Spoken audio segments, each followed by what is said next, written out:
Okay, so let's talk about Foley catheters. Your doctor has came in and assessed your patient and has determined that Miss Smith needs a Foley catheter. For the purpose of this checkoff, we will be checking off on a female patient. It's on page 556 in your fundamentals book.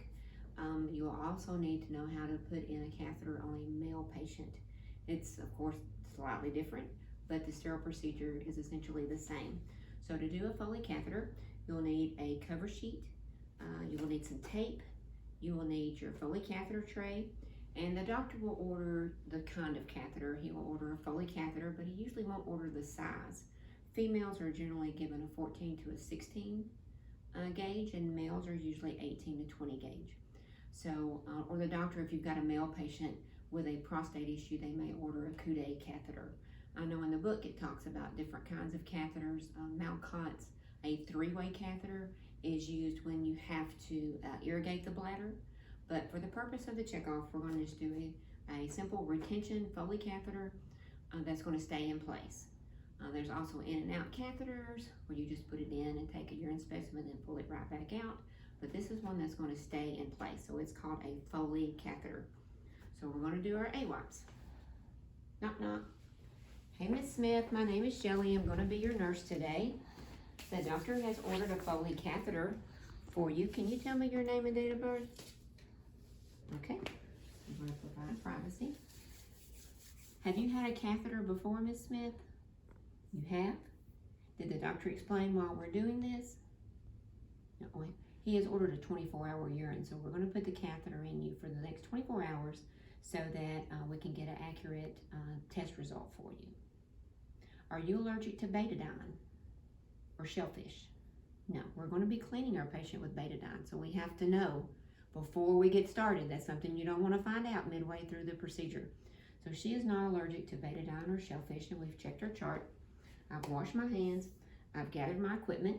Before I get started, I would go ahead and do, if she has been incontinent, I would go ahead and do pericare on her, and I would assess to see if I can first see the meatus and see if I need some help. Because sometimes with women it's hard to see, and maybe you do need some help. You need to see if she can tolerate laying flat, because it's going to take a few minutes, and if you've got someone having respiratory issues, you may need a little bit of help. But she's going to be able to lay flat for me today. Okay. I've also got a garbage can close by. I've checked the locks on my bed. I'm going to raise the bed up to a workable height.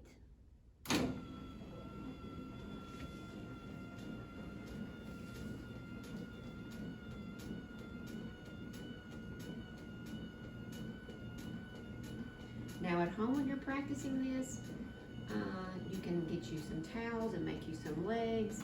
Some of the last classes would use a milkshake straw to use it for a meatus, or a 2-liter bottle to set up for a meatus, just to go through where you would set things up. I know it sounds crazy, but when you want to practice at home, you do what you have to do. Okay, so I've got her set up. I've got my garbage can in case I need it. I'm going to cover her up.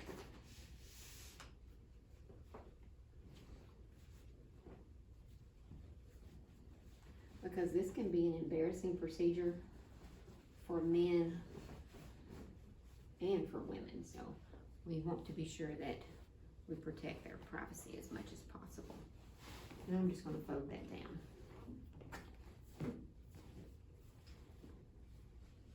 So we've already done our pericare. I'll be able to do this by myself. Let's see if she has a stamp mark on. Okay. I'm going to put my side rail down a little bit. Okay, I'm going to lay you flat.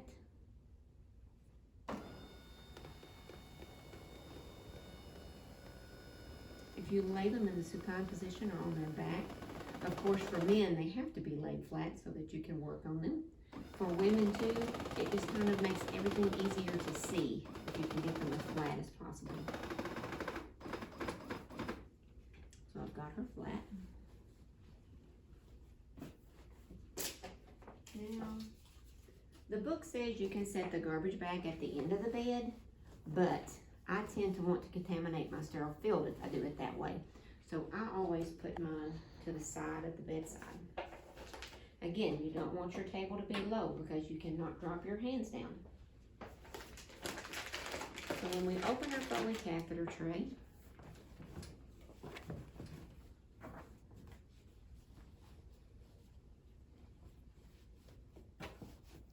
you're going to want your patient to be in the dorsal recumbent position with their knees up and out. But I'm going to keep her comfortable, keep her covered as much as possible. Because this is where I'm going to be, where I'm going to put my sterile field. So I'm going to open it. And you see where it's labeled at. This is a 14 French. To the side, 14 FR is French. I'm going to open it. And when I open it, I want this to be to the top when I take it out.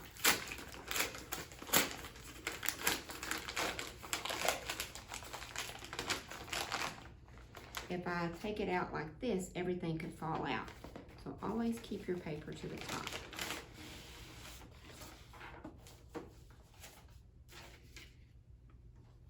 I'm going to set this here.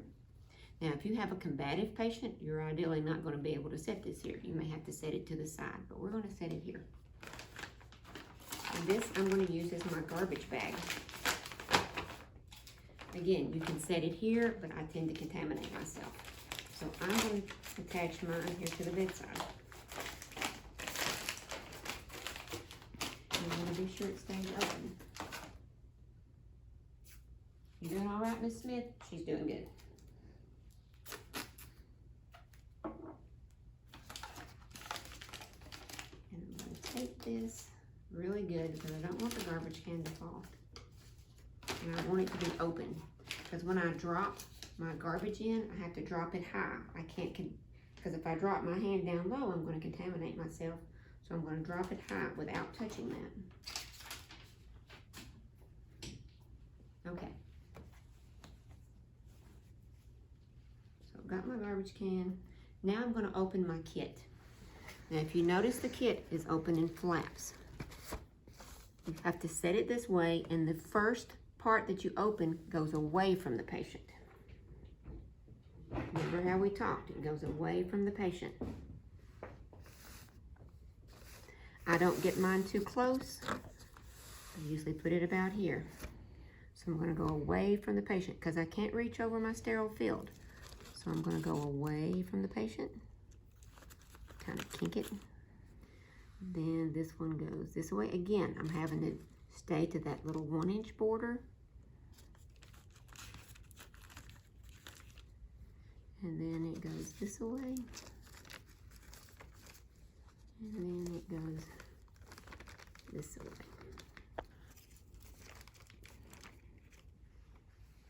Now, once you've got it open, you can touch the bottom of it or that little border, and I kind of square mine up. Now, I cannot reach over because when I reach over, I've contaminated everything under. So if I'm going to move it, I have to do it from the edges. Okay. Now, everything in there is sterile. The next thing that is packaged is a little sterile drape that goes under the patient's hips. So I have to see where the edge is. Get it? Hope it unfolds. Now, with this, there is a dull side and there is a shiny side. The shiny side goes down. That will keep the betadine from getting your bed linens dirty. So I'm going to hold this up. I'm going to pull this back. I'm going to have to expose you, Miss Smith. So I do not have my sterile gloves on. So I can touch it at these two corners. And I can fold it under like that. So my hands are not touching the sterile part on the top. And I'm going to lay it under the patient's hips. Okay, now that's my whole sterile field. Now I'm going to put my sterile gloves on. So again, just from the corner with barely touching anything, I'm going to get my sterile gloves on. And I'm going to put them on over here. Now with the sterile field, I cannot reach over it or I contaminate it, and I cannot turn my back to it. If you turn your back to a sterile field, it's considered contaminated. So again, we're going to put our gloves on.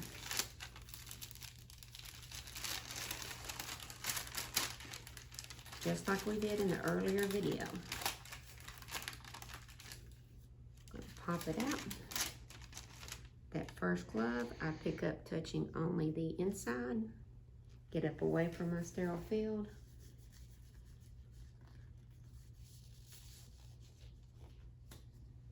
The second one, get my forefingers and my thumb out.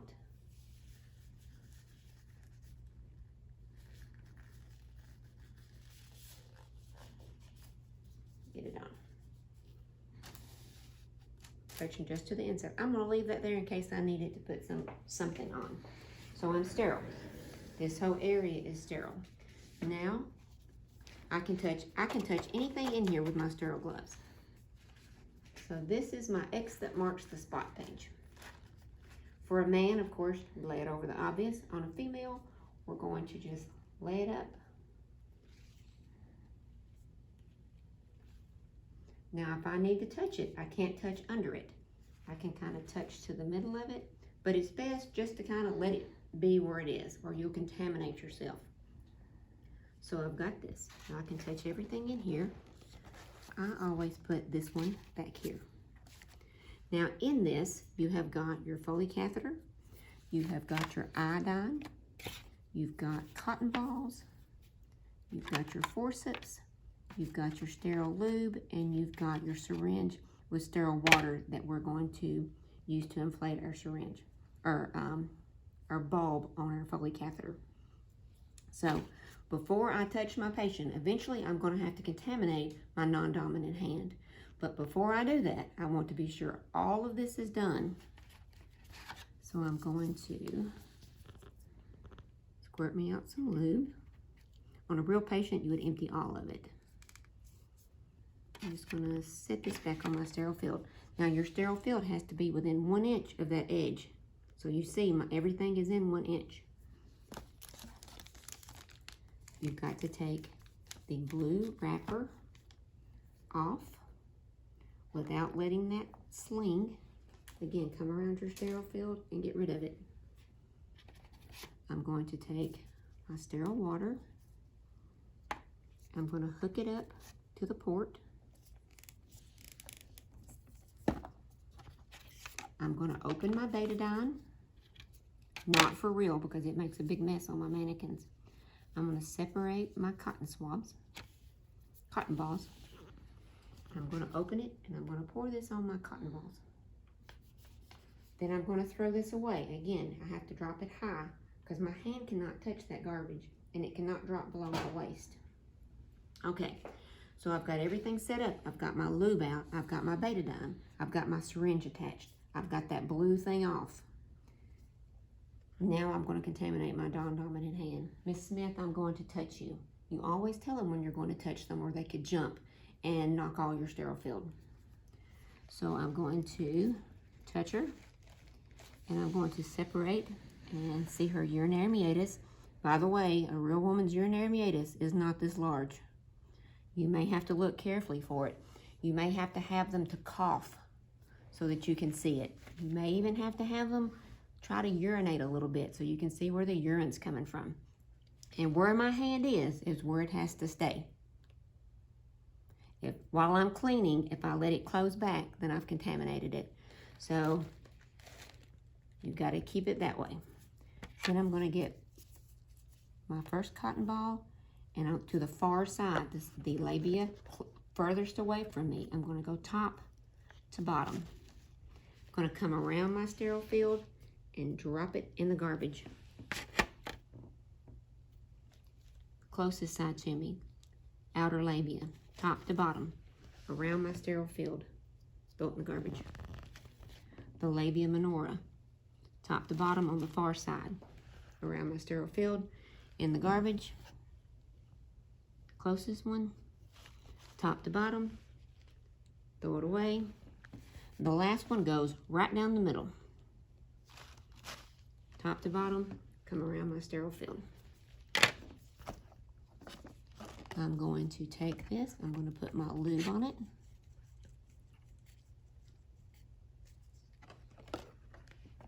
Okay, I've got it held about 3 inches away. And I'm going to put this in. My hand cannot touch the patient's skin. Okay, I'm going to insert the catheter, Miss Smith. 1, 2, 3.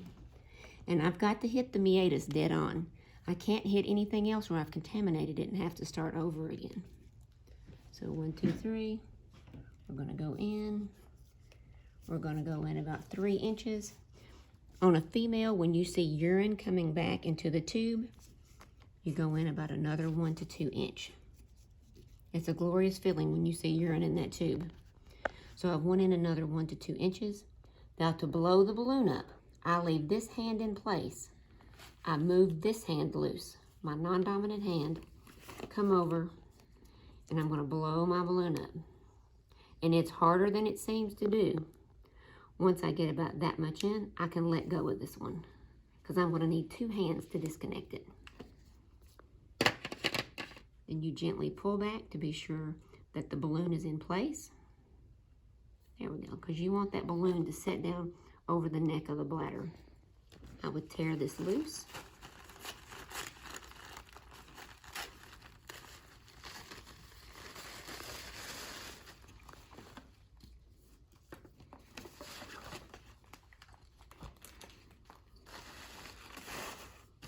I'm going to clean this up. I'm going to try to put this back together to use it another time. I would do pericare on my patient to get the betadine off of her because you don't want it to irritate her skin. Then I would have some tape. And on a female, you tape it to the inner thigh. And you've got to have a little slack. You don't want to pull it really tight or it's going to pull out. You're going to pull it, put it right there. And you can see on this here, it's a 14 French with a 10 cc balloon is what size we put in. Now I'm going to show you, for those of you who don't know what the balloon is doing. That balloon is what it looks like. And it's setting on the neck of that bladder to empty it, okay? Because you do not want that to be pulled out, because some people will pull them out with the balloon intact. And you do not want that, so you want to be sure that you've got it taped loose. On a man, you would tape it loose. And on some men, and due to the fact if they have an erection, you would tape it to their abdomen to keep it from pulling. So I would clean my patient up, do pericare. I would document how much immediate return we got back. So when I look at my catheter, when we put it in, we immediately got back 400 cc's of yellow urine. You want to note the color and the clarity of it. Was it clear? Was it cloudy? The color of it. Was it yellow? Was it clear? Was it amber? Was it bloody? Was it cloudy? Was it tea colored?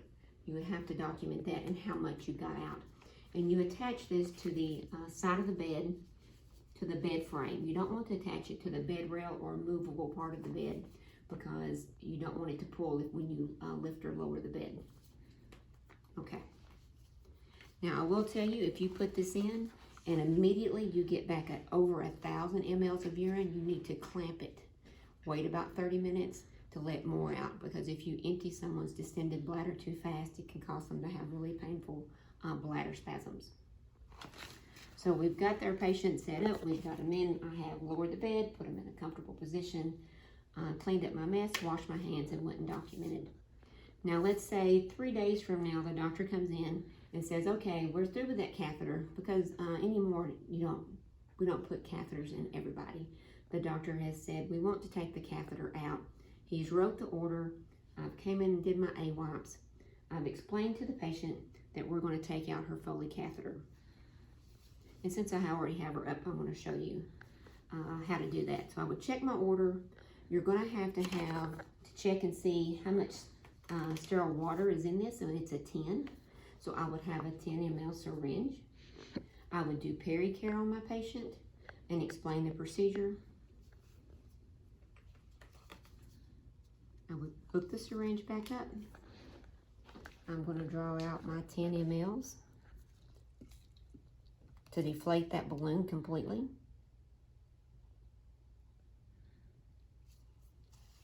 I'm going to ask the patient to take a deep breath, and as she breathes out, I'm going to pull it out.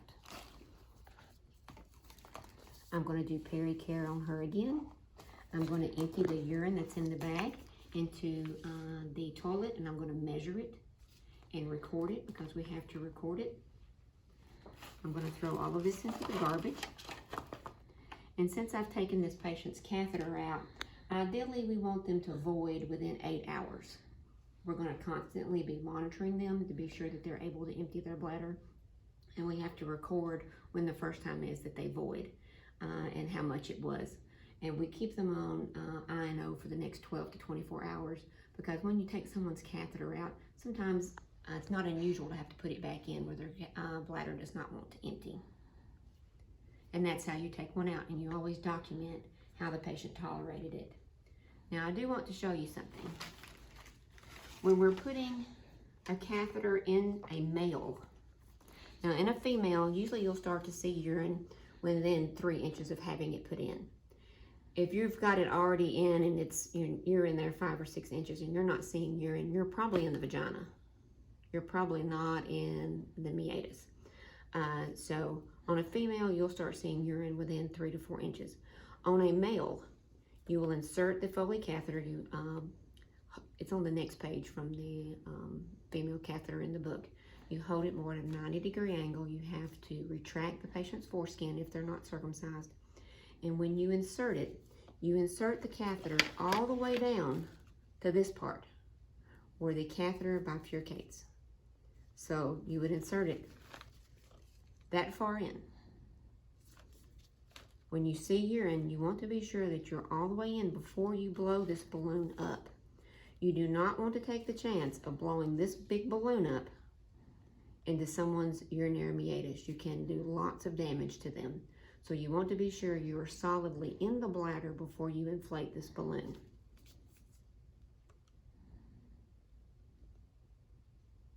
Sometimes on a man, if you're doing it on a older man or a nervous man, and you're having a hard time getting past the prostate, to get them to relax, you can ask them to turn the heels of their feet in and wiggle their toes, and that will relax that muscle to allow you to slip that catheter in. Maybe their prostate's enlarged and you just cannot get it in. The patient may even start to bleed if you traumatize the prostate, and the doctor may have to order what's called a coude catheter, which has got a curved tip to the end of it that will slide in a little bit easier. Also on this catheter, when you put a catheter in a patient and the doctor orders a urine specimen, all your Foley catheters come with a urine specimen cup,